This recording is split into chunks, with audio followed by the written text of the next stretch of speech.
et bienvenue à l'émission Chrétien comme Christ. Nous continuons notre série sur le Saint-Esprit et nous allons voir aujourd'hui l'expérience qui s'est passée avec Corneille, le centenier romain. Alors Christine, je te laisse la parole. Bonjour, nous lisons cette expérience dans Actes chapitre 10 à partir du verset 44 où, peut-être pour revenir dans le contexte, Pierre est allé dans la maison d'un païen. Dieu l'a convaincu qu'il pouvait rentrer dans la maison d'un païen, ce que normalement en tant que juif il ne pouvait pas faire, mais il a reçu une vision de la part du Seigneur, lui aussi, une vision où il a vu des animaux et où Dieu lui a ordonné de tuer, de manger, alors que c'était interdit par la loi, c'était tous des animaux impurs. Et Pierre, après la troisième fois où le Seigneur lui a parlé, il a enfin obéi. Mais ce que Dieu voulait dire par là, c'est que ce que l'homme considérait comme impur ne pouvait pas être considéré comme... si Dieu le déclarait pur, eh bien l'homme ne pouvait plus le déclarer comme impur. Et c'est ce qui a permis à Pierre, après, d'aller dans la maison de Corneille, donc d'un païen, pour lui annoncer l'Évangile.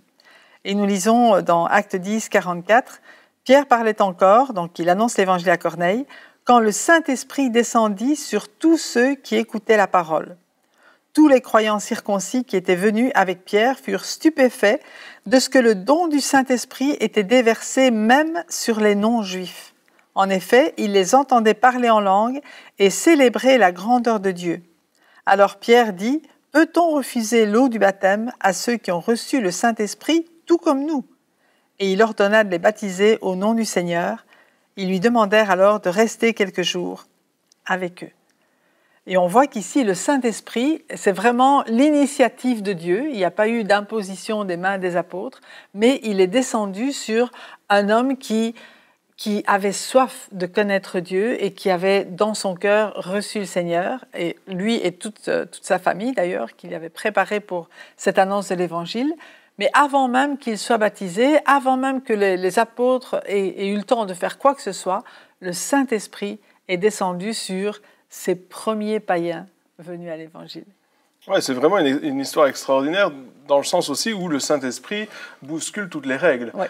Nous, dans notre manière cartésienne de penser, il faut toujours que tout aille dans un certain ordre bien défini. Et puis, comme on a eu différents passages, on se dit, d'abord, on accepte Jésus dans notre cœur, ensuite on est baptisé d'eau, et ensuite seulement, après, pour conclure, on est baptisé dans le Saint-Esprit. Et puis ici, non seulement, comme tu le disais, le Saint-Esprit révèle à Paul qu'il doit aller voir des païens, ce qu'il n'est pas censé faire, à Pierre, pardon, disons. Ok, donc il révèle à Pierre qu'il doit aller voir des païens. Non seulement ça, mais en plus, quand il arrive, le Saint-Esprit se permet de faire ce qu'il veut. Ah bah ça alors. Eh bien ça, franchement, c'est pas très très bien. C'est formidable. Des fois, c'est un petit peu ça aussi, ça cette mentalité que nous avons. Les choses doivent être faites comme on les a toujours faites. Ça doit passer comme ça s'est toujours passé. Si Dieu a fait comme ça hier, il faut absolument qu'il fasse comme ça aujourd'hui. Et le Saint-Esprit dit non. Je fais comme je veux. Et je pense qu'une des clés de ce texte, c'est de laisser le Saint-Esprit faire ce qu'il veut, et qu'au lieu que ce soit lui qui doive nous suivre, c'est nous qui devons le suivre. Parce que si Pierre avait agi comme d'habitude, il n'aurait certainement pas permis que Corneille soit peut-être baptisé d'eau, il ne savait pas trop bien. Mais il avait quand même eu une vision très particulière de Dieu qui lui disait « mais tu peux manger de tout ça ?» Et Pierre dit « non, c'est impur, je ne veux pas manger ces choses-là. » Et puis Dieu a dit « si moi je l'ai déclaré pur, alors c'est pur. » Et là, Pierre, il va tout d'un coup se dire « mais qu'est-ce que ça veut dire pratiquement pour moi? Pourquoi est-ce que j'ai reçu cette vision ?» Il ne sait pas encore que deux personnes vont venir frapper à la porte pour dire « bien écoute, on est venu te chercher à nommer Pierre. » Et puis, parce que le Saint-Esprit a donné encore une fois l'adresse de Pierre, chez Simon le corroyeur. Alors il dit, c'est là qu'il se trouve. Et les soldats sont venus le chercher, et Pierre est parti chez Corneille. Et Corneille a dit, mais moi aussi j'ai une vision. Il y a un ange qui m'est apparu, et qui m'a dit, va chercher Pierre. Et a remarqué que l'ange n'a pas annoncé l'évangile à Corneille. C'est Pierre qui est venu lui annoncer. Et c'est l'ouverture des portes pour les païens qui est en train de se faire chez Pierre. Avec Pierre, chez Corneille. Il y a une ouverture extraordinaire. Et je pense que Dieu a voulu marquer le point en démontrant qu'eux aussi pouvaient recevoir le Saint-Esprit. Encore une fois, c'était un changement de mentalité. Complet. Total. Et puis, il faut dire que c'était une totale improvisation. Pierre n'avait d'abord, c'était pas son but à la base de parler à des païens, donc il l'avait pas fait. Ensuite, le Saint-Esprit n'était jamais descendu avant que quelqu'un soit baptisé. Donc, c'était... Alors nous, on lit l'histoire comme si c'était normal, mais pour Pierre, à l'époque, c'était une improvisation totale. Il était en terre ultra inconnue. Hein. Tu parlais dans l'émission précédente de quitter le bord de la mer et d'aller en pleine mer. Eh bien, c'était vraiment ça. Là, il était en pleine inconnue, en pleine improvisation et totalement dépendant du Saint-Esprit aussi. C'est-à-dire que... qu'est-ce qu'il fallait faire, comment faire bien, comment être sûr que c'était de Dieu, etc. C'était toutes des questions qui devaient sûrement lui passer par la tête. Et tout ça pour dire que des fois, lorsque on est conduit par le Saint-Esprit, alors on a parlé du baptême dans le Saint-Esprit, le fait d'être touché par lui, mais ici on va un peu plus loin et on voit que Pierre a déjà une histoire avec le Saint-Esprit. Il a déjà l'habitude d'entendre sa voix, de reconnaître quand c'est lui, donc il sait. Et donc, il y a ce cheminement qui a commencé. Comme dans notre vie, à nous, on ne va pas rester au baptême du Saint-Esprit, à une expérience, mais on va commencer un cheminement. C'est le but pour être un chrétien comme Christ. Et là, il arrive maintenant en dehors de toutes ses limites, au-delà de tout ce qu'il s'était fixé, il n'a plus aucun point de repère et il est obligé de dépendre du Saint-Esprit. Et ça arrive à toute personne qui décide d'être conduit par le Saint-Esprit, qui décide d'avoir cette relation. Et ça nous arrive à tous lorsque on a ce cheminement avec Dieu. On dépasse toutes nos connaissances. On sort de notre zone de confort. On sort totalement. On ne la voit même plus, la zone de confort. Elle est même plus visible. Elle n'est plus là. Et il faut savoir que ça va arriver forcément à chacun d'entre nous lorsque on commence à dire au Saint-Esprit, « Ok, je te suis, on a cette relation. » Oui, mais j'aimerais dire quand même, ce n'est pas une raison pour avoir peur.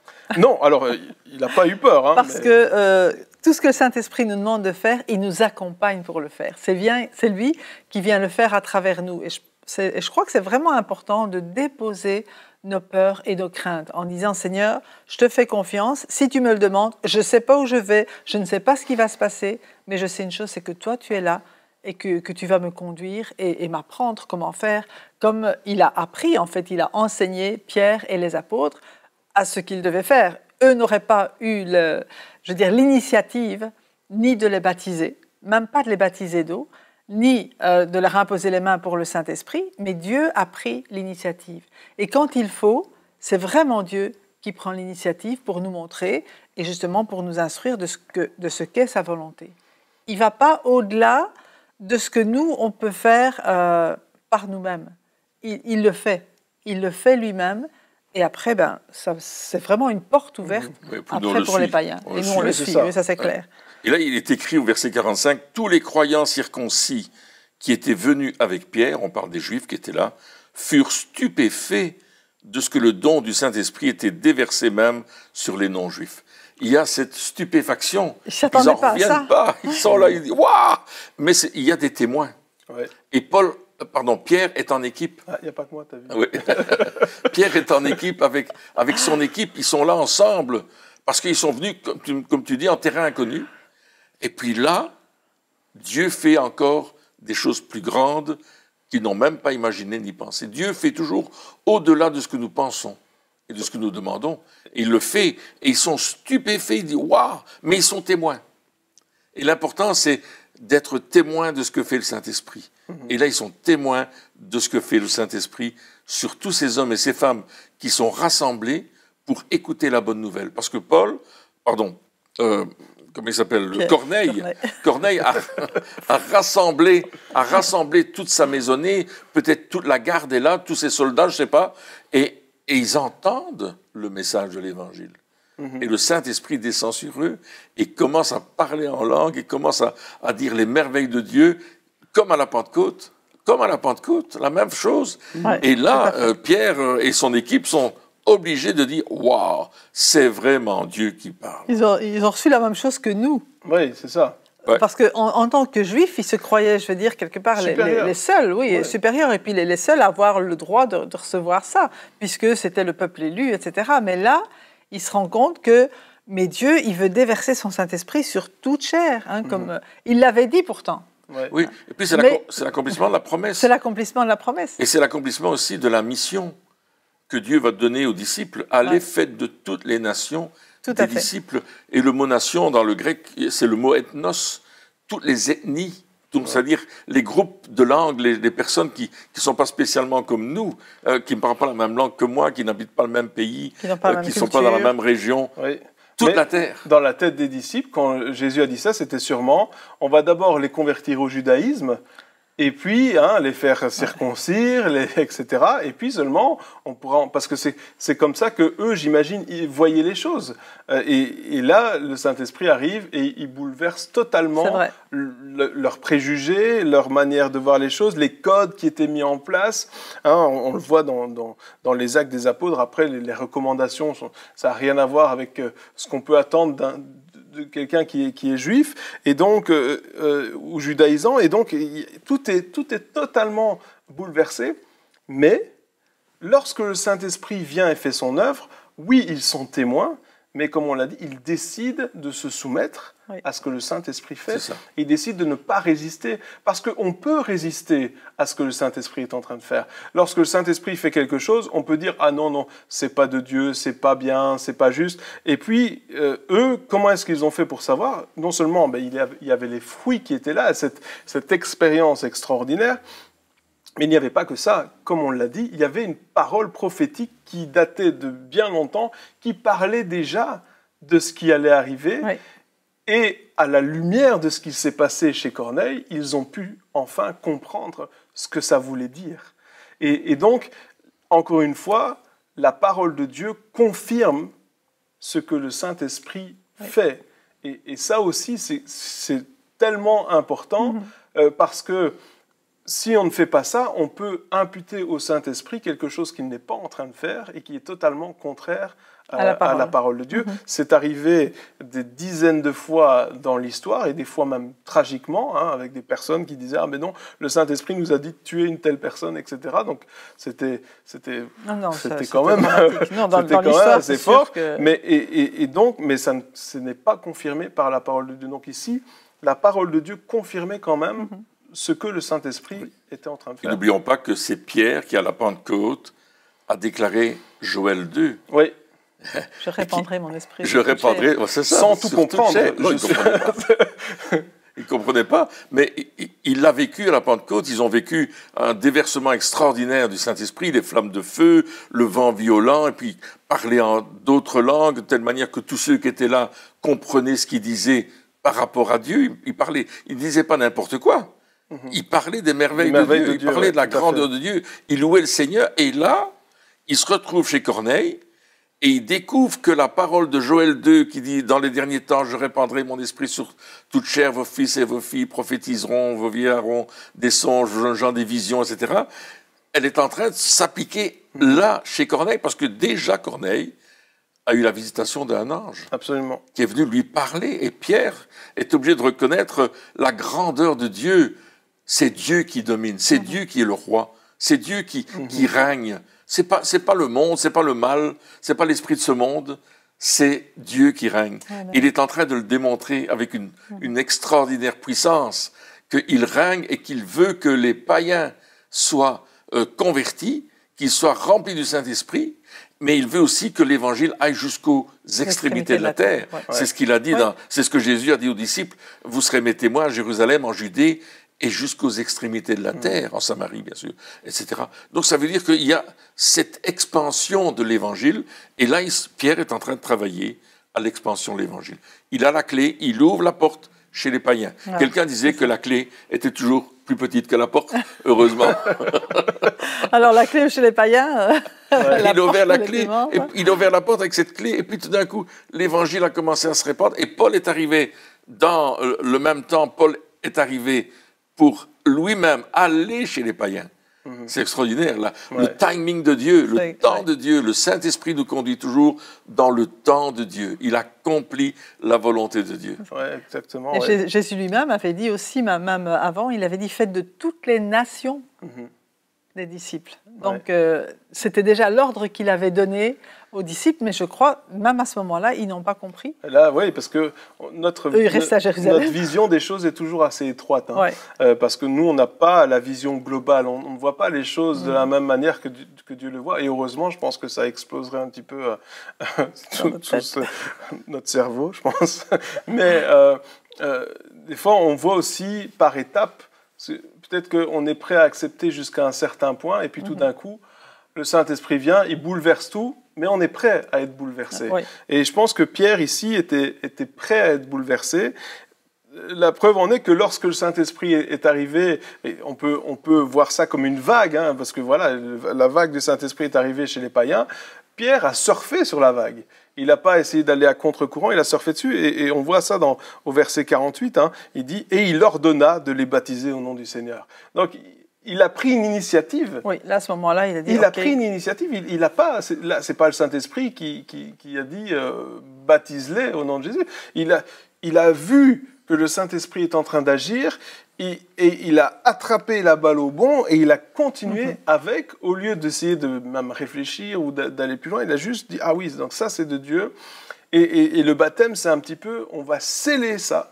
On va sceller pour pas qu'on puisse revenir en arrière en disant « Ah mais non, finalement, ce n'était qu'une expérience, ce n'était qu'une touche, ce n'était que un païen qui a vécu quelque chose. » Non, on va sceller ce que le Saint-Esprit est en train de faire et on va les baptiser d'eau.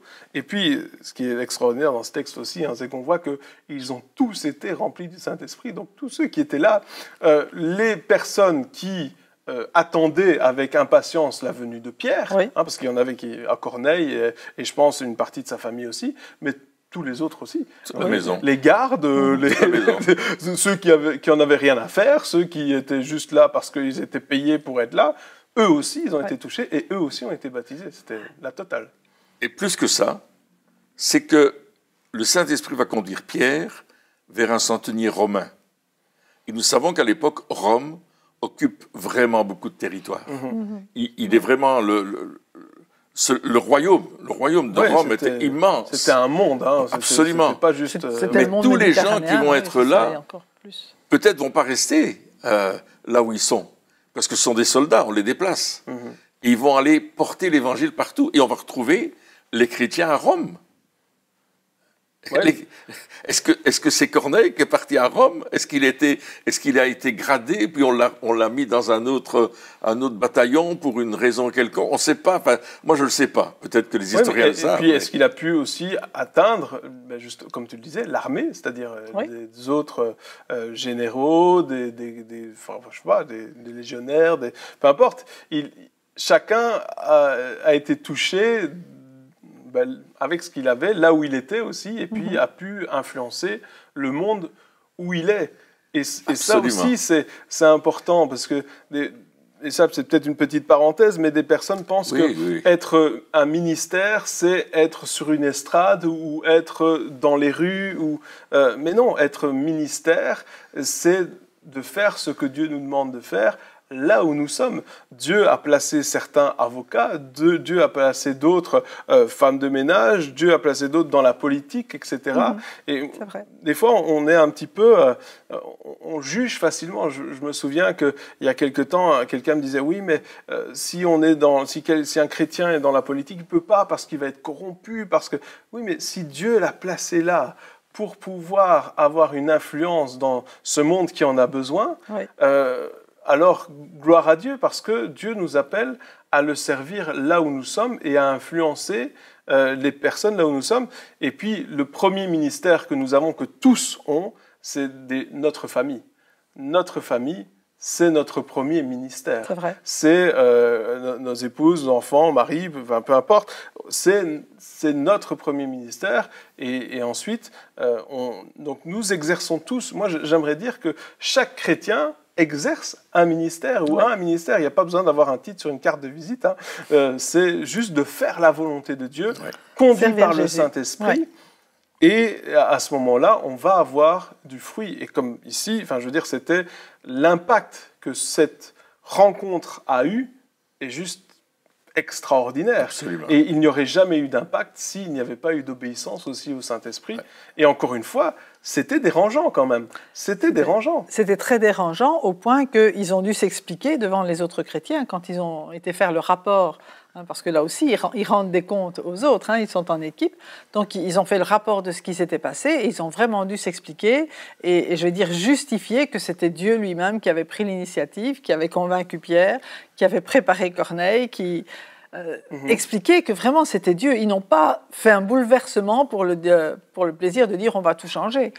Ils ont vraiment démontré que c'est le Saint-Esprit qui les avait poussés et qui leur avait donné à faire ce changement, parce que personne dans le monde juif ne pouvait comprendre que Dieu s'intéresse aussi aux païens, puisque pendant toute leur histoire, ils avaient dû quelque part être à l'écart et ne considérer que ceux qui voulaient venir au judaïsme. Mais là, ce n'était pas du tout le cas. Il n'était pas question de judaïser, il était question de recevoir le salut en Jésus-Christ que Dieu avait dit à Corneille, mais envoie chercher Pierre parce que là, je vais te montrer le moyen d'être sauvé. Corneille qui déjà craignait Dieu d'une certaine manière, qui déjà faisait des aumônes. Je dirais, il essayait avec les moyens qu'il avait et la connaissance qu'il avait, tout en sachant qu'il était exclu du peuple d'Israël, mais il essayait quand même de plaire à Dieu. Et Dieu a aimé ça. Et je crois que Dieu a dit, mais ok, je vais t'envoyer le moyen de salut. Tu ne vas pas être sauvé par tes œuvres, mais je vois ton cœur et je vais t'envoyer quelqu'un qui va t'annoncer comment être sauvé et comment marcher vraiment dans mes voies. Merveilleuse œuvre du Saint-Esprit, parce qu'il y a tellement de personnes aujourd'hui qui servent Dieu comme ils peuvent, mais qui n'ont pas cette relation avec Dieu à travers Jésus-Christ. Et c'est vraiment le temps de dire, Seigneur, j'ai besoin de toi, j'ai besoin de te rencontrer, j'ai besoin de te donner toute ma vie. Et le Seigneur dit, si tu me donnes ta vie, moi je te donne plus encore. Parce que je vais te donner la personne du Saint-Esprit qui va t'accompagner tous les jours. Et il est là. Dieu vient vers nous par le Saint-Esprit. Et il nous conduit dans nos chemins, là où on doit aller, dans notre travail.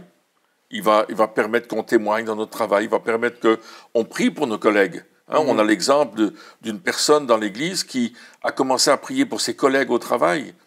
Et puis, une de ses collègues est venue lui partager son problème en lui disant « Tu sais, j'ai vraiment un problème à la maison avec ceci, cela. » En fait, il voulait acheter une maison, mais le mari ne trouvait jamais la bonne maison et tout. Et puis, il a dit « Tu sais, je vais prier pour que ton mari trouve la bonne maison et qu'il soit content de trouver cette maison. » Elle a pris le lendemain, la femme est revenue et a dit « Mais tu sais quoi? On a eu un coup de cœur pour une maison. Mon mari a eu un coup de cœur pour une maison. Tu as prié hier. Et aujourd'hui même, ce coup de cœur, il l'a eu. Écoute, ton Dieu, il est extraordinaire.